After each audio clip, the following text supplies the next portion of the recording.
Hello friends.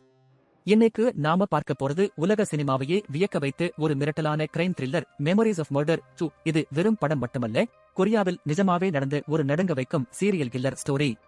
Skip பண்ணாம பாருங்க, வாங்க வீடியோக்குள்ள போலாம். கதை 1986ஆம் ஆண்டு தென்கொரியாவின் ஒரு சிறிய கிராமத்தில் தொடங்குகிறது. அது பார்ப்பதற்கே மிக அழகான, அமைதியான இடம். கண்ணுக்கு தெரியுற தூரம் வரைக்கும் தங்க நிறத்துல நெல் வயல்கள் தெரியுது. மதிய நேரம், குழந்தைகள் வெட்டுக்கிளிகளை பிடித்து விளையாடிக் கொண்டிருக்கிறார்கள். அப்போது அந்த வயலுக்கு நடுவே உள்ள ஒரு சிறிய சாக்கடை கால்வாயில் ஒரு டிராக்டர் ஓட்டுநர் எதையோ வித்தியாசமாக பார்க்கிறார். டிராக்டரை நிறுத்திவிட்டு அருகில் சென்று பார்த்தால் அவருக்கு தூக்கி வாரி போடுகிறது. அங்கே ஒரு இளம்பெண்ணின் சடலம், கைகள் பின்புறமாக கட்டப்பட்டு உடல் அழுகிய நிலையில் கிடக்கிறது. அந்த பெண் கொடூரமாக கொலை செய்யப்பட்டிருக்கிறாள். அந்தச் சிறிய கிராமத்தில் இதுவரை இப்படி ஒரு சம்பவம் நடந்ததே இல்லை. இந்த வழக்கை விசாரிக்க உள்ளூர் போலீஸ் அதிகாரி பார்க் டூமன் வருகிறார். அவருக்கு இதுபோன்ற பெரிய வழக்குகளை கையாண்ட அனுபவமே கிடையாது. அவர் வந்தவுடன் அந்த இடத்தை பாதுகாக்க தவறிவிடுகிறார். ஊர் மக்கள் வேடிக்கை பார்க்க கூடுகிறார்கள். குழந்தைகள் தடயங்களுக்கு அருகிலேயே ஓடி விளையாடுகிறார்கள். தடயவியல் நிபுணர்கள் வருவதற்கு முன்பே ஒரு டிராக்டர் வந்து அங்கிருந்த கால்தடங்களை அழைத்துவிட்டுச் செல்கிறது. ஆரம்பமே கோணலாகிறது. சில நாட்கள் கழிய அதே பாணியில் இன்னொரு பெண்ணின் சடலம் வயல்வெளியில் கிடைக்கிறது. அவளும் கைகள் கட்டப்பட்ட நிலையில் கிடக்கிறாள். ஊர் மக்களிடையே பீதி ஏற்படுகிறது. அதிகாரி பார்க் குற்றவாளியை எப்படியாவது சீக்கிரம் கண்டுபிடிக்க வேண்டும் என்று துடிக்கிறார். அவருக்கு அறிவியல் பூர்வமான முறைகள் தெரியாது. அவர் தனக்கு ஒரு விசேஷ சக்தி இருப்பதாக நம்புகிறார். அதாவது, ஒருவரின் கண்களை பார்த்தாலே அவன் குற்றவாளியா இல்லையா என்று கண்டுபிடித்து விடுவாராம். அவர் அந்த ஊரில் சுற்றித் திரியும் பே என்ற மனநலம் பாதிக்கப்பட்ட இளைஞனை சந்தேகிக்கிறார். அந்த பையன் அந்த பெண்ணை பின்தொடர்ந்ததாக ஒரு வதந்தி இருக்கிறது. பார்க் அவனை காவல் நிலையத்திற்கு இழுத்துச் சென்று ஒரு இருட்டு அறையில் வைத்து மிருகத்தனமாக அடிக்கிறார். செய்யாத குற்றத்தை ஒப்புக்கொள்ளச் சொல்லி மிரட்டுகிறார். அந்த அப்பாவி பையனும் பயத்தில் எதையோ உளறுகிறான். பார்க் உடனே பத்திரிகையாளர்களை அழைத்து, நாங்கள் குற்றவாளியை பிடித்து விட்டோம் என்று பெருமையாக அறிவிக்கிறார்.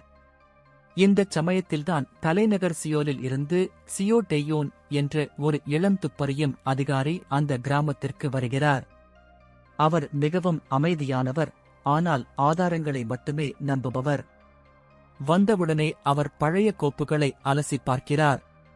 பார்க் பிடித்த அந்த மனநலம் குன்றிய பையன் குற்றவாளி இல்லை என்பதை அவர் நிரூபிக்கிறார். கொலை செய்யப்பட்ட பெண்ணின் கைகள் மிக நேர்த்தியாகவும் இறுக்கமாகவும் கட்டப்பட்டிருந்தன. ஆனால் இந்த பையனின் கைகள் சூம்பிப் போயுள்ளன. அவனால் ஒரு ஸ்பூனை கூட பிடிக்க முடியாது. அவனால் எப்படி கயிற்றை இவ்வளவு நேர்த்தியாக கட்ட முடியும் என்று கேட்கிறார். பார்க் இதை ஏற்க மறுக்கிறார். ஆனால் நீதிமன்றத்தில் அந்த பையன் அழுது கொண்டேதான் கொலை செய்யவில்லை என்று மறுக்கிறான். இதனால் அந்த பையன் விடுவிக்கப்படுகிறான். பார்க் மற்றும் சியோ இருவருக்கும் இடையே ஈகோ மோதல் வெடிக்கிறது. கிராமத்து அதிகாரிக்கும் நகரத்து அதிகாரிக்கும் இடையே ஒத்துழைப்பு இல்லாமல் விசாரணை தடுமாறுகிறது. விசாரணை தீவிரமடையும் போது சியோ ஒரு பயங்கரமான உண்மையை கண்டுபிடிக்கிறார். கொலை செய்யப்பட்ட பெண்கள் அனைவரும் மழை பெய்யும் இரவில்தான் கொல்லப்பட்டிருக்கிறார்கள். அதுவும் அவர்கள் சிவப்பு நிற உடை அணிந்திருக்கும் போதுதான் குறிவைக்கப்படுகிறார்கள். இது ஒரு திட்டமிடப்பட்ட தொடர்கொலை, சீரியல் கில்லிங் என்பது உறுதியாகிறது. இதை உறுதிப்படுத்த அவர்கள் ஒரு ஆபத்தான திட்டத்தை போடுகிறார்கள். ஒரு பெண் போலீஸ் அதிகாரியை சிவப்பு உடை அணிய வைத்து மழை பெய்யும் இரவில் தனியாக நடக்க விடுகிறார்கள். கொலைகாரன் வந்தால் பிடிக்கலாம் என்று காத்திருக்கிறார்கள். ஆனால் அன்று இரவு எதுவும் நடக்கவில்லை. அவர்கள் காத்திருந்த இடத்திற்கு வெகு தொலைவில் வேறொரு இடத்தில் இன்னொரு பெண் கொலை செய்யப்படுகிறாள். போலீஸ் வருவதற்குள் கொலைகாரன் எந்த தடயமும் இல்லாமல் தப்பித்து விடுகிறான். இது போலீசாருக்கு பெரிய அவமானத்தை ஏற்படுத்துகிறது. இதற்கிடையில் சியோ ரேடியோ ஸ்டேஷனில் ஒரு முக்கியமான துப்பை கண்டுபிடிக்கிறார். ஒவ்வொரு முறை கொலை நடப்பதற்கு சில நிமிடங்களுக்கு முன்பு அந்த ஊர் ரேடியோவில் சேட் லெட்டர் என்ற ஒரு குறிப்பிட்ட சோகமான பாடல் ஒளிபரப்பப்படுகிறது. யாரோ ஒருவன் அந்த குறிப்பிட்ட பாடலை கேட்க கடிதம் எழுதுகிறான். அந்த பாட்டு ஒலிபரப்பானதும் கொலை செய்கிறான். சியோ ரேடியோ ஸ்டேஷனுக்கு ஓடுகிறார். அந்த கடிதத்தை எழுதியது யார் என்று விசாரிக்கிறார். ஆனால் அந்த நபர் கடிதம் மூலமாகவே தொடர்பு கொள்வதால் அவர் யார் என்று கண்டுபிடிக்க முடியவில்லை. அந்த கடிதத்தில் உள்ள அஞ்சல் முத்திரையை வைத்து விசாரிக்கலாம் என்றால் அதுவும் பலன் அளிக்கவில்லை. மழை வரும் ஒவ்வொரு நாளும் போலீசாருக்கு நரகமாக மாறுகிறது. ஊர் மக்கள் பயத்தில் உறைந்து போயிருக்கிறார்கள். ஒரு நாள் இரவு கொலை நடந்த இடத்திற்கு அருகில் உள்ள ஒரு தொழிற்சாலையில் சந்தேகப்படும்படியான ஒரு நபர் பதுங்கி இருப்பதாக தகவல் வருகிறது. போலீஸ் அங்கே செல்கிறது. அங்கே சிவப்பு நிற உள்ளாடையுடன் ஒரு நபர் ஓடுவதை பார்க்கிறார்கள். இதுதான் கொலைக்காரன் என்று நினைத்து போலீஸ் அவனை துரத்துகிறது. அந்த சண்டை காட்சி மிகவும் பரபரப்பாக இருக்கும். அவனை பிடித்து விசாரிக்கும் போதுதான் தெரிகிறது அவன் கொலைக்காரன் இல்லை, ஆனால் பெண்களின் ஆடைகளை திருடும் பழக்கம் உள்ள ஒரு சாதாரண தொழிலாளி என்று. அவரிடம் விசாரித்ததில் ஒரு முக்கியமான தகவல் கிடைக்கிறது.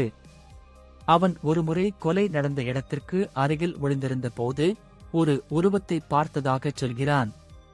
அந்த உருவத்திற்கு பெண்களைப் போல மென்மையான கைகள் இருந்ததாகச் சொல்கிறான். இது வழக்கின் போக்கை மாற்றுகிறது. இப்போது போலீசாரின் சந்தேகம் பார்க் ஹியோன்கியே என்ற இளைஞன் மீது திரும்புகிறது. அவர் அந்த ஊர் தொழிற்சாலையில் வேலை செய்யும் ஒரு கிளர்க். பார்ப்பதற்கு மிகவும் அமைதியாகவும் அழகாகவும் இருப்பார். அவருடைய கைகள் மிகவும் மென்மையாக இருக்கும். அவர் அந்த ஊருக்கு வந்த பிறகுதான் கொலைகள் ஆரம்பித்திருக்கும். ரேடியோவில் பாடல் கேட்டதும் இவர்தான் என்று சந்தேகம் வலிக்கிறது. போலீஸ் அவரை பிடித்து விசாரிக்கிறது. அதிகாரி பார்க் அவரை அடித்து துன்புறுத்துகிறார், முகத்தில் எட்டி உதைக்கிறார். ஆனால் சியோ அமைதியாக கேள்விகள் கேட்கிறார். அந்த நபர் எதற்கும் அசராமல் மிகவும் நிதானமாக பதில் சொல்கிறார். எனக்கு எதுவும் தெரியாது என்று சாதிக்கிறார். அவரை பார்க்கும்போது ஒரு கொலையாளி போலவே தெரியாது. அவரிடமிருந்து எந்த உண்மையையும் வரவழைக்க முடியவில்லை. திடீரென்று ஒரு திருப்பம் ஏற்படுகிறது. முன்பு சந்தேகப்பட்ட அந்த மனநலம் குன்றிய பையன் பேக் உண்மையில் கொலைகாரன் இல்லை என்றாலும் அவன் ஒரு சாட்சி என்பது தெரிய வருகிறது. அவன் ஒரு கொலையை நேரில் பார்த்திருக்கிறான். போலீஸ் அவனை தேடிப் போகிறார்கள். அவன் ஒரு உணவகத்தில் அமர்ந்திருக்கிறான். போலீஸை பார்த்த பயத்தில் அவன் ஓட ஆரம்பிக்கிறான். பார்க் மற்றும் சியோ அவனை துரத்துகிறார்கள். அவன் ரயில்வே தண்டவாளத்தின் வழியாக ஓடுகிறான். எதிரே ரயில் வருகிறது. சியோ அவனை நோக்கி, நில், உன்னை ஒன்றும் செய்ய மாட்டோம் என்று கத்துகிறார். ஆனால் அந்த பையன் பயத்தில் ரயிலின் முன் பாய்ந்து விடுகிறான். ரயிலில் அடிபட்டு அவன் அந்த இடத்திலேயே இறந்து விடுகிறான். இருந்த ஒரே சாட்சியம் போய்விட்டது. சியோ விரக்தியின் உச்சிக்கே செல்கிறார். இந்த சமயத்தில்தான் ஒரு கொடூரமான சம்பவம் நடக்கிறது. ஒரு பள்ளி மாணவி, எப்போதும் அந்த வழியாகச் செல்லும் ஒரு சிறுமி, கொடூரமாக கொலை செய்யப்படுகிறாள். அவளுடைய உடல் காட்டில் வீசப்பட்டு கிடக்கிறது. அந்த சிறுமியின் உடலில் முன்பு சியோ அவளுக்கு ஒட்டிவிட்டிருந்த ஒரு பேண்டேட் அப்படியே இருக்கிறது. இதை பார்த்து சியோவால் அழுகையை கட்டுப்படுத்த முடியவில்லை. இதுவரை அமைதியாக இருந்த சியோ இப்போது வெறி பிடித்தவர் போல மாறுகிறார். அவர் நேராக அந்த சந்தேக நபரான ஹியோன்கியை தேடிப் போகிறார். அவரை தரதரவென்று இழுத்துச் சென்று அடித்து துவம்சம் செய்கிறார். சட்டம், நீதி எல்லாவற்றையும் மறந்து அவரை தண்டிக்கத் துடிக்கிறார். கடைசியாக கொலை செய்யப்பட்ட பெண்ணின் உடலில் இருந்து ஒரு விந்து மாதிரி கிடைக்கிறது. அதை டிஎன்ஏ டெஸ்ட் செய்வதற்காக அமெரிக்காவுக்கு அனுப்புகிறார்கள். அப்போது கொரியாவில் அந்த வசதி இல்லை. அந்த ரிசல்ட் வரும் வரை அனைவரும் பதற்றத்துடன் காத்திருக்கிறார்கள்.